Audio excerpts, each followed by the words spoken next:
Am I the a-hole for finally blowing up at a coworker who wouldn't stop touching me after being told to stop? Over and over? This is my first time posting on Reddit. I'm sorry if it's a really long post to read. I'm 22F and a part-time student working full-time. So, for some context, I've been working at my current company for almost 2 years, and I work full-time. I don't have a car, so I rely on a Lyft club to get to and from work.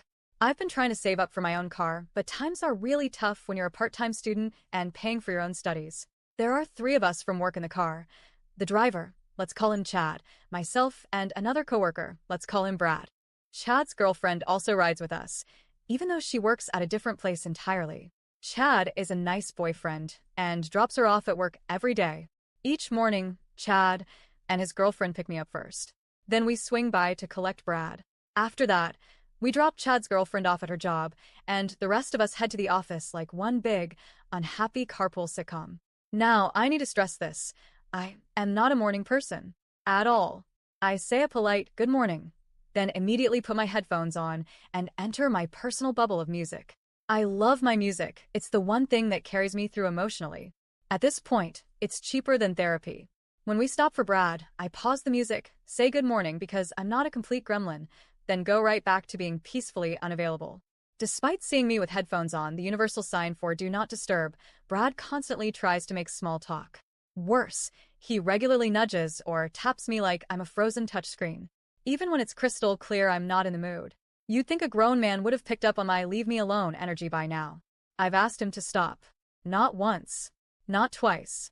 Several times. I've said it kindly. I've said it directly. I even pulled him aside and gave him the please stop poking me talk like some unofficial HR rep at a company with no HR department. I simply told him, I don't like being touched. Please stop. His response? I just want to see you smile. Sir, this isn't a rom-com. I told you I don't like it. I don't care if it makes me smile. Respect that. Period. Fast forward a few months. Same routine. We drop off Chad's girlfriend. I move into the front seat, headphones on, music up, trying to pretend the workday doesn't exist yet. Brad's in the back, doing his usual annoying background commentary. He's tossing out jabs and taunts like he's auditioning to be the morning shift antagonist. I give him the death stare. You know the one. The look that says, if I had laser eyes, you'd be a pile of ashes. Then he nudges me on the shoulder. Again. And I absolutely lost it. I turned around and yelled, loud enough to make silence wish it were louder. What is your problem? Why do you feel the need to constantly touch me? What part of, please stop, don't you understand? Do you need me to shove your hand up your a-hole so that you finally get it? He stuttered like Windows 98 crashing under pressure. No apology. No hint of understanding. Just a mumble. I just wanted to ask a question.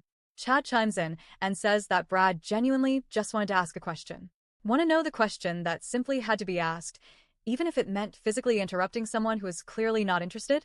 How long do you still have to study before you get your degree? I mean, seriously? That was the urgent topic?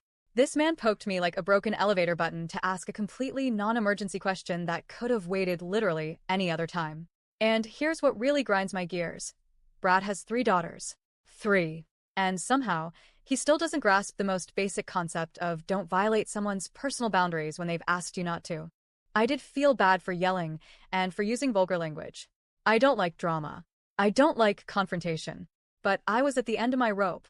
I had been patient, polite, and painfully clear, and my boundaries were still treated like optional guidelines. I've been thinking about apologizing to Brad because blowing up isn't who I am, but then again, he never apologized. So why should I? And if I do apologize, will he think it's okay to continue poking at me like I'm some kind of morning conversation slot machine? It's tough to find a different Lyft club to commute with. Not everyone at work lives in my area, and this setup just happens to work because everyone in this Lyft club stays in the same area as I do. So, am I the a-hole for finally blowing up at a guy who wouldn't stop touching me after being told to stop, over and over?